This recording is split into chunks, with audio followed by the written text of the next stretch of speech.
I drove through a blizzard from Toronto to Barrie without telling anyone. And when I walked into that hospital room at 2 in the morning, my son was dying alone. His wife told everyone she was too traumatized to be there, that she needed space to process the shock. But I knew better. I knew exactly where she was. And in the next 12 hours, I made sure she lost everything she thought she had stolen.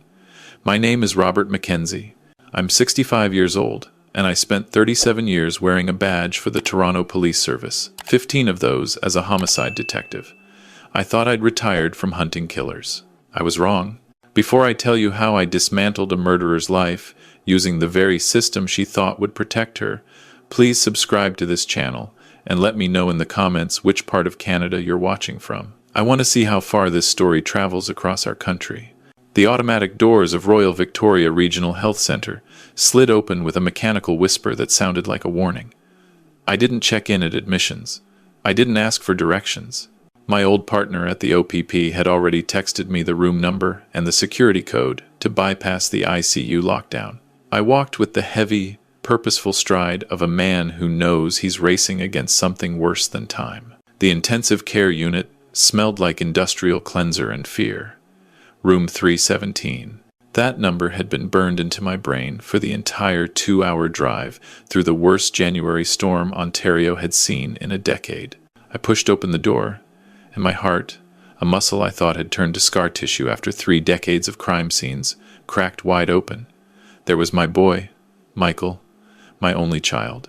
The kid who used to build snow forts in our backyard in Etobicoke, who became a chartered accountant, who married the woman I told him not to trust. He looked so small in that bed, hooked up to machines that beeped and hissed, keeping him tethered to life by wires and tubes. His skin had a grayish tint that I'd seen before, on bodies in the morgue. But Michael wasn't dead. Not yet. What stopped my breath wasn't what I saw. It was what I didn't see. The recliner beside the bed was pushed back against the wall, perfectly clean. There was no coat draped over it, no purse on the side table, no half-empty Tim Hortons cup, no evidence that anyone had been there to hold his hand while he fought to stay alive. The whiteboard on the wall had emergency contact. Sarah Mackenzie, wife, written in blue marker, but there was no phone number filled in below it. She hadn't even left a way to reach her. A nurse walked in, a tired-looking woman in her 50s, with kind eyes. She stopped when she saw me standing there in my snow-covered parka, gripping the bed rail hard enough to leave marks. "Are you family?" she asked gently. "I'm his father," I said, my voice coming out like gravel. "Where's his wife? Where's Sarah?" The nurse's hesitation told me everything I needed to know. In my line of work, silence is always an answer. She looked at the empty chair, then back at me, and I saw pity flash across her face. "Mrs. Mackenzie left about 6 hours ago," she said carefully. "She said she was too upset to watch him like this. She said she needed to go somewhere quiet to think and pray. She promised she'd be back in the morning, to pray." The word hung in the air like a bad joke. I looked at Michael's unconscious face. 4 months ago, I'd stood in a church and watched him marry Sarah Chen. I'd had my doubts, serious doubts. But Michael was 38 years old, and I'd promised myself I wouldn't be the controlling father who drove his son away. I'd done a background check anyway. Private investigator, not official channels. It had come back clean. Sarah was 32, a pharmaceutical sales rep. No criminal record, no red flags. Her first husband had died in a car accident 5 years ago. Tragic, but not suspicious. She seemed to genuinely love my son. I'd been wrong before, but I trusted my instincts. And my instincts had been screaming that something was off about her. The way she asked about Michael's life insurance 3 weeks after they got married. The way she insisted on being added to all his accounts immediately. The way she looked at our family cottage in Muskoka like she was already calculating its resale value. She needed to pray, I repeated flatly, not believing a word of it. "Yes, sir," the nurse said. She seemed very distraught. She was crying when she left. I nodded slowly. I pulled out my phone. My hands were steady. The shock had burned away, replaced by the cold focus I used to feel when I was closing in on a suspect. I knew Sarah. I knew the woman who spent more time taking selfies than talking to my son. Sarah didn't pray. Sarah didn't have a spiritual bone in her body. The last time she'd been inside a church was her wedding, and that was only because Michael wanted it. I dialed her number. It rang once, twice, 3 times. I watched my son's chest rise and fall with mechanical precision while I waited for the woman who promised to love him in sickness and in health to answer her phone. "Hello?" Sarah's voice came through, but it was strange. She was whispering, but there was noise in the background. Not the quiet of a chapel, not the hush of meditation. It was music, bass-heavy music, and voices, male voices laughing. "Robert," she said, her voice taking on a practiced tremble. "I'm so glad you called. It's just horrible. I'm at the monastery in Midland, lighting candles for Michael. The monks here are praying for him around the clock." "You're at a monastery," I said, keeping my voice level. "In Midland, in the middle of a blizzard." "Yes," she sobbed. "I just needed to be close to God right now. I can't bear to see him like that, Robert. All those machines. It's too much. I'm sorry I left, but I just couldn't." "I understand," I said. My tone was gentle, understanding. The tone I used to use when I was interviewing suspects, making them comfortable enough to hang themselves with their own words. "Stay there. Keep praying. I'll handle everything at the hospital." I hung up before she could respond. I stood there in the silence, but my mind was anything but quiet. I pulled up the tracking app I'd quietly installed on Michael's car 6 months ago, when he mentioned Sarah had been borrowing it frequently. It wasn't spying. It was what fathers do when they sense danger. The GPS showed Michael's Audi wasn't in Midland. It was in Muskoka. At our family cottage, the cottage where I'd spent every summer of my childhood, where I'd taught Michael to fish, where my father had built a fireplace with his own hands. She was there.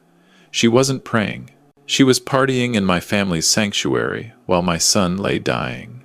The doctor appeared in the doorway, Dr. Patel, according to his name tag. He looked exhausted. "Mr. Mackenzie, thank God you're here," he said. "We need to operate immediately. There's severe brain swelling. If we don't relieve the pressure in the next hour, he won't make it. But we need consent from next of kin." "His wife," I said. "Didn't she sign the forms before she left?" The doctor's face darkened. "That's the problem. We've called her 7 times. She keeps saying she needs to consult with her lawyer about the liability risks. She's worried about the hospital's track record. She's asking for guarantees we can't give. She's stalling us, Mr. Mackenzie. And every minute we wait, your son's chances drop." The world tilted. It wasn't neglect. It wasn't grief. She was stalling. She wanted him to die. She wanted the clock to run out. "Bring me the paperwork," I told the doctor. "I'll sign everything. Do whatever you need to do to save my son. I don't care about liability. I care about keeping him alive." As the doctor rushed to get the consent forms, I made another call. Not to Sarah. To my old partner, Detective Sergeant James Chen, Toronto Major Crimes. "Wake up, Jimmy," I said when he answered. "I need you to run a full background on Sarah Chen Mackenzie, not a civilian check. I need the deep dive. Criminal associates, financial records, insurance policies, everything. And I need it in the next 2 hours." "What's going on, Mac?" Jimmy asked, instantly alert. "My son is dying, and his wife is lying about where she is," I said.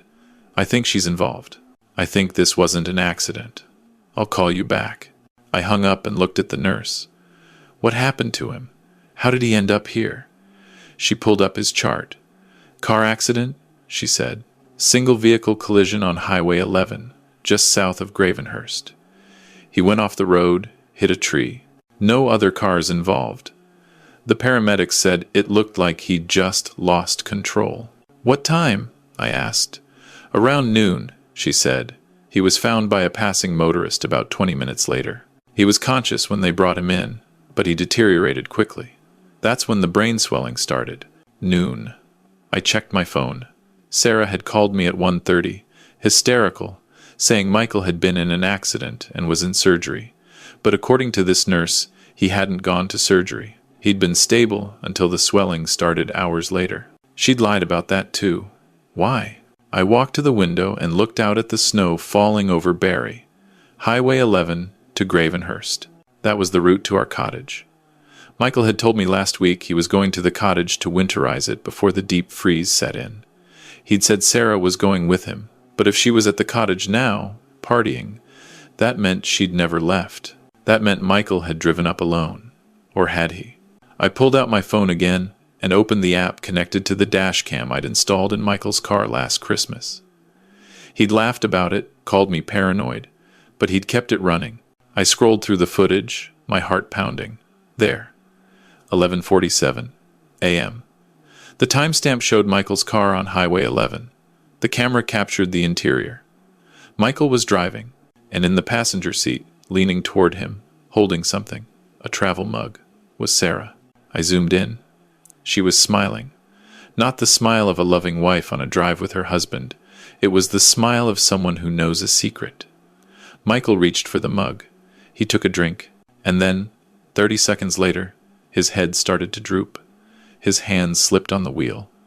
Sarah reached over and grabbed the wheel, but not to steady it. She jerked it hard to the right. The car went off the road. The camera showed trees rushing toward them, then impact, then nothing. I sat down heavily in the chair. My hands were shaking. She'd drugged him. She'd caused the crash. She'd tried to kill him and make it look like an accident. And now she was stalling his surgery so he'd die before anyone could figure it out. But she'd made a mistake. She'd forgotten about the dash cam. She'd forgotten that I wasn't just a grieving father. I was a cop, and I'd spent 37 years putting people like her in cages. I forwarded the video to Jimmy. Then I texted him one word: murder. My phone buzzed almost immediately.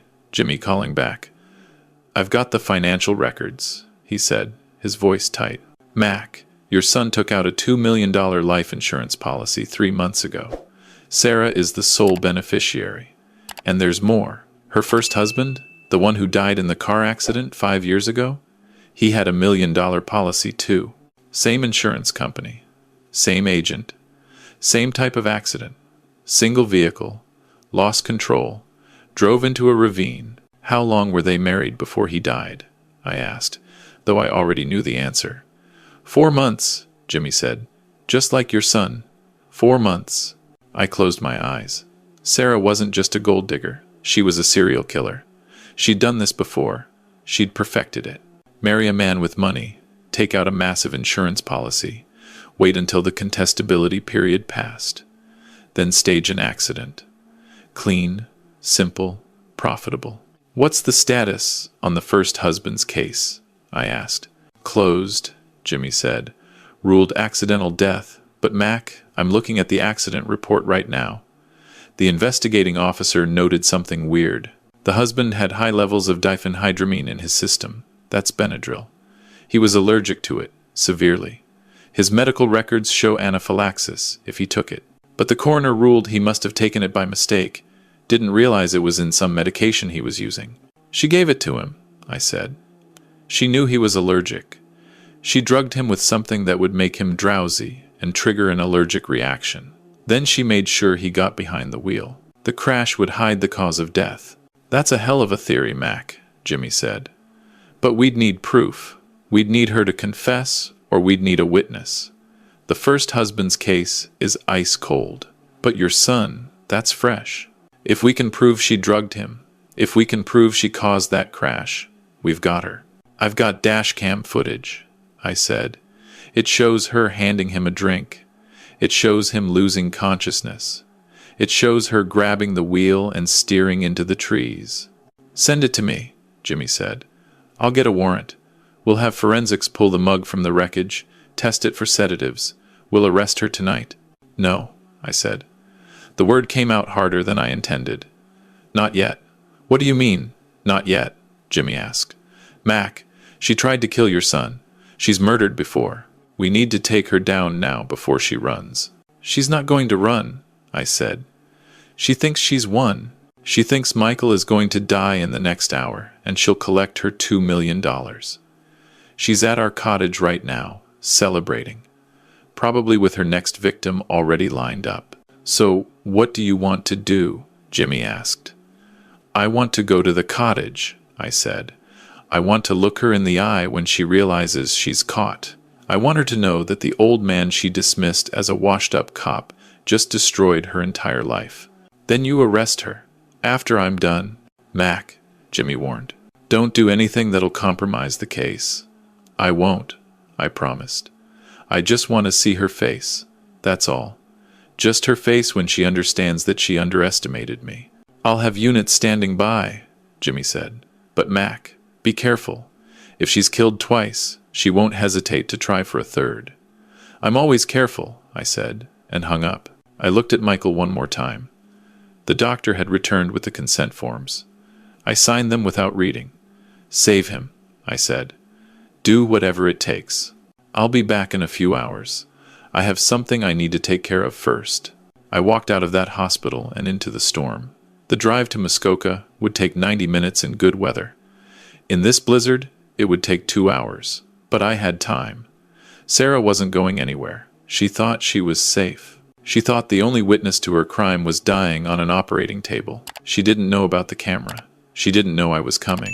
And she sure as hell didn't know that the biggest mistake a killer can make is assuming a quiet man is a powerless man. I drove north through the snow, and with every kilometer, my rage grew colder. By the time I reached the turnoff to our cottage, I wasn't Robert Mackenzie, retired detective. I was Robert Mackenzie, hunter. And Sarah Chen Mackenzie was about to find out what happens when you hurt my family. The snow was falling so heavily I almost missed the driveway to the cottage. But I'd driven this road 1,000 times. I could find it blind. I killed the headlights and pulled over about 100 meters from the main cabin, parking behind a stand of pine trees. I sat there for a moment, engine idling, watching the warm glow of lights through the windows. Our cottage. The place where my father taught me to be a man. The place where I'd taught Michael to be one. And now it was contaminated by a woman who saw it as nothing more than an asset to liquidate. I pulled out my phone and checked the tracking app one more time. Michael's Audi was parked in the driveway, covered in snow. But there was another vehicle there too, a black Range Rover with Alberta plates. I ran the registration through a database I still had access to. It came back registered to a numbered company. Shell Corporation, untraceable without a warrant. But I didn't need a warrant. I needed to know who was inside my cottage with my son's wife. I grabbed my old service binoculars from the glove box and focused on the windows. The main room was lit up like Christmas. I could see movement inside. People. At least 4 of them. They weren't sitting around quietly. They were dancing. I could see champagne bottles on the table. Could see someone pouring shots. This wasn't grief. This wasn't shock. This was a victory party. I zoomed in on the figures. There was Sarah, wearing a red dress I recognized. The dress my son had bought her for their honeymoon. She was dancing with a man I'd never seen before. Tall, maybe 40, athletic build. His hands were on her waist. Her arms were around his neck. They weren't dancing like friends. They were dancing like lovers. And then I saw it. Around her neck, my wife's necklace. The diamond pendant my father had given my mother on their 25th anniversary. The necklace I'd given to Michael to give to Sarah on their wedding day, because he wanted her to have something from our family, something that connected her to us. She was wearing it while she celebrated my son's murder. I lowered the binoculars. My hands were shaking again, but not with fear. With a cold, controlled fury that I hadn't felt since the last time I'd cornered a killer. I reached under my seat and pulled out the recorder I'd brought. I was going to get a confession, not for the courts, for me, for Michael, so that when she sat in a cell for the rest of her life, she'd know that I'd heard every word, that I'd been the one who'd taken everything from her, just like she'd tried to take everything from me. I got out of the truck. The cold hit me like a fist, but I barely felt it. I walked through the snow, keeping to the tree line, moving around to the back of the cottage where the deck overlooked the frozen lake. I knew this property like I knew my own heartbeat. I knew the deck boards that creaked. I knew the window that didn't lock properly. I knew how to move through here like a ghost. I climbed onto the deck silently and pressed myself against the wall beside the sliding door. I could hear them clearly now. The music was loud, some pop song I didn't recognize, but underneath it I could hear voices, laughter. And then, cutting through it all, Sarah's voice. "To freedom!" she shouted. I heard the clink of glasses. "To freedom and $2 million." More laughter. A male voice, the one I'd seen dancing with her, responded. "To the insurance company that makes this all so easy. Just wait the 4 months, stage the accident, collect the check. It's like printing money." Another voice, female, younger. "How long until they pull the plug?" Sarah laughed. It wasn't the laugh I'd heard at family dinners. It was harsh, cold. "He'll be gone by morning," she said. I made sure of that. I told them I needed to pray about the surgery. By the time they realize I'm stalling, his brain will be soup. No surgery can save him then. I heard someone whistle. "That's cold, Sarah," the male voice said. "Even for you." She giggled. He was boring anyway. Nice bank account, though. "And the cottage? Once it's mine, I'm selling it to that developer for $3 million. Location, location, location." I felt bile rise in my throat. She was already selling the cottage. The place my grandfather had built with his own hands. The place that held 4 generations of Mackenzie memories. To her, it was just square footage and lake frontage. "So when's the wedding?" the younger female voice asked. "Are we doing Vegas again?" Sarah laughed. "Give me 6 months to play the grieving widow. Then yeah, Vegas. Keep it simple, keep it cheap, save the money for better things." The male voice spoke again, teasing. "You sure you want to marry me, babe? I mean, I could be your next victim." "Very funny, Marcus," Sarah said. "But you're too smart to get life insurance. That's why I love you. You're a survivor. Unlike poor Michael. Unlike poor David." "Wait," the younger female said. "David was the first husband, right? The one who drove off the cliff? What really happened there?" "Same thing that happened today," Sarah said matter-of-factly. "Benadryl in the coffee. He was so allergic he couldn't think straight within minutes. Then I just suggested we go for a drive to enjoy the mountain views. He was so out of it he didn't even realize what was happening when I grabbed the wheel. The crash did the rest." "Oh my God," the girl said, but she was laughing. "You're insane." "I'm practical," Sarah corrected. "David had money but no ambition.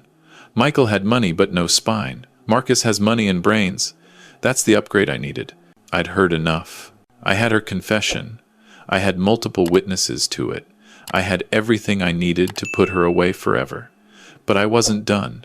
I pulled out my phone and texted Jimmy. "At the cottage. She's confessing to both murders. I'm recording.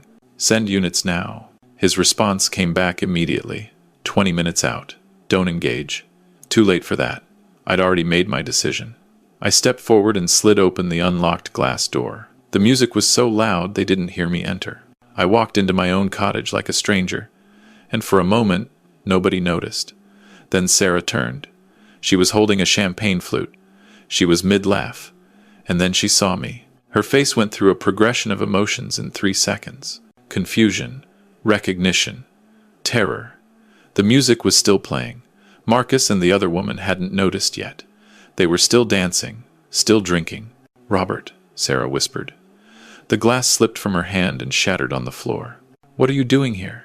I thought you were at the hospital." "I was," I said calmly. "But the surgery is proceeding nicely. Turns out I could sign the consent forms. Funny thing about being the father, I have legal authority when the spouse is unreachable, especially when the spouse is lying about being at a monastery." The music stopped. Marcus had noticed me now. He took a step forward, protective. "Who the hell are you?" he demanded. "I'm Robert Mackenzie," I said. "I'm the man who owns this cottage you're partying in. I'm also the father of the man your girlfriend just tried to murder. And I'm the cop who's been recording every word you've said for the last 5 minutes." I held up my phone. Sarah's face went white. "No," she breathed. "You can't. That's illegal. You didn't have permission." "Actually," I said, "in Canada, I only need one-party consent to record a conversation. And since I'm standing here, I'm a party to it. Everything you just said about killing David, about drugging Michael, about staging the crash, it's all admissible. The OPP will be here in about 15 minutes. I'd suggest you use that time to think about whether you want to talk to them or wait for a lawyer." Sarah's face transformed. The mask of the sweet, grieving wife melted away. What replaced it was something reptilian. "You bastard!" she hissed. "You couldn't just let it go, could you? You couldn't just accept that your precious son married the wrong woman. You had to interfere. You always interfered. He told me how you never approved, how you ran background checks, how you watched us like a hawk. Well, guess what, Robert? You failed. You didn't stop me. Michael is going to die, and there's nothing you can do about it." "Actually," I said, "Michael is in surgery right now. Dr. Patel is one of the best neurosurgeons in Ontario. His odds are better than 50%. But even if he doesn't make it, you won't see a penny of that insurance money. Because attempted murder voids the policy, and you're going to prison for the rest of your life." Marcus made a move toward the door. I stepped in front of him. "I wouldn't," I said quietly. "The roads are blocked. The OPP has units at every intersection. You're not leaving this cottage except in handcuffs." Sarah started laughing. It was a high, unhinged sound. "You think you've won?" she screamed. "You think you're so smart? Well, let me tell you something, old man. I've been doing this for years. Years. David was number 2, not number 1. There was another one before him, and I walked away clean every single time. I'm smarter than you. I'm smarter than all of you. I'll beat this. I'll charm a jury. I'll play the victim. I'll say you're a bitter old man who hated me from day one. And they'll believe me because I'm beautiful, and you're just a washed-up cop with a grudge." "Maybe," I said. "But here's the thing, Sarah. You made one mistake. One critical mistake that's going to cost you everything." She glared at me. "What mistake?" "You forgot about the dash cam," I said. "The one in Michael's car. The one that recorded you handing him the drugged coffee. The one that recorded you grabbing the wheel and steering into those trees. The one that shows, clear as day, that this wasn't an accident. It was attempted murder. And when the forensics team finishes testing the travel mug we recovered from the wreckage, they're going to find enough sedatives in there to drop a horse." The color drained from her face. "No," she whispered. "You're lying. There's no camera. Michael never mentioned a camera." "That's because I installed it," I said. "Last Christmas. He didn't even know it was there. It's been recording every drive he's taken for the last year, including today." The moment the realization hit her was visible. Her legs gave out. She collapsed onto the couch, her face buried in her hands. She wasn't crying. She was just broken. Marcus bolted for the door. I let him go. He made it about 10 feet before the headlights of the OPP cruisers lit up the driveway. I heard tires on snow, doors slamming, voices shouting, "Police! Nobody move!" Jimmy came through the door first, his service weapon drawn. Behind him were 4 more officers. He looked at me, then at Sarah on the couch, then at Marcus being tackled in the snow outside. "Mac," he said, "tell me you didn't touch her." "Didn't touch anyone," I said. "Just talked and recorded." I handed him my phone. He listened to the playback, his face hardening with every word. When it finished, he looked at Sarah. "Sarah Chen Mackenzie," he said formally. "You're under arrest for the attempted murder of Michael Mackenzie and the murder of David Chen. You have the right to retain and instruct counsel without delay. Do you understand?" She didn't respond. She just sat there, staring at the floor. Jimmy nodded to one of the officers, who stepped forward and cuffed her. As they led her out, she looked at me one last time. "I hope he dies," she spat. "I hope Michael dies screaming, and you have to live with the fact that you couldn't save him." I didn't flinch. "If he dies," I said quietly, "it won't be because of you. It'll be in spite of you, and you'll spend the rest of your life knowing that you failed, that the old man you underestimated took everything from you. Your freedom, your money, your future, all of it, gone. Because you made the mistake of thinking I was too old, too tired, too powerless to stop you." She screamed as they dragged her to the cruiser, a wordless sound of pure rage. I watched until the taillights disappeared down the driveway. Then I sat down in my father's old chair and let the adrenaline drain out of me. Jimmy sat across from me. "That was risky, Mac," he said. "She could have had a weapon. She could have hurt you." "She's not the dangerous one," I said. "Marcus is the dangerous one. Sarah's just greedy. Greed makes people stupid. We picked him up too," Jimmy said. He's already lawyering up. But with your recording, we've got them both. The Crown is going to push for first-degree murder on David, attempted murder on Michael. She's looking at life without parole. Good, I said. What about the cottage? Can I keep it, or is it evidence? Jimmy smiled. It's not a crime scene. Michael's car is the crime scene. The cottage is yours. I nodded. I stood up and walked to the window. The snow had stopped. The lake stretched out in front of me, frozen and silent. This is where I taught Michael to skate, I said quietly. He was 4 years old, kept falling down, but he never quit. He'd get up, dust himself off, try again. He's a fighter. He's your son, Jimmy said. Of course he's a fighter. My phone rang. Unknown number, I answered. Mr. Mackenzie? It was Dr. Patel. Yes, I said, my heart in my throat. I wanted to let you know that Michael came through the surgery. We relieved the pressure. He's stable. It's still critical, but his vital signs are strong. I think he's going to make it. I closed my eyes. Thank you, doctor. Thank you. There's something else, Dr. Patel continued. When he was in recovery, he woke up briefly. He was disoriented, but he asked for you. He said to tell his dad that he was sorry. Sorry for what? I asked. He said he should have listened to you about Sarah, the doctor said. He said you were right. You're always right. He'll tell you himself when he's stronger. I hung up. Jimmy was watching me. He's going to make it? Looks like it, I said. My voice cracked on the words. Jimmy clapped me on the shoulder. Go, he said. Get back to the hospital. Be there when he wakes up. We'll handle the rest. What about the investigation? I asked. Mac, Jimmy said. You just handed us a confession, video evidence, and a suspect in custody. The investigation is over. This is the cleanest collar I've seen in 20 years. Go be with your son. I drove back through the night, and this time the roads felt lighter. When I walked into Michael's hospital room 6 hours later, the sun was rising over Barry.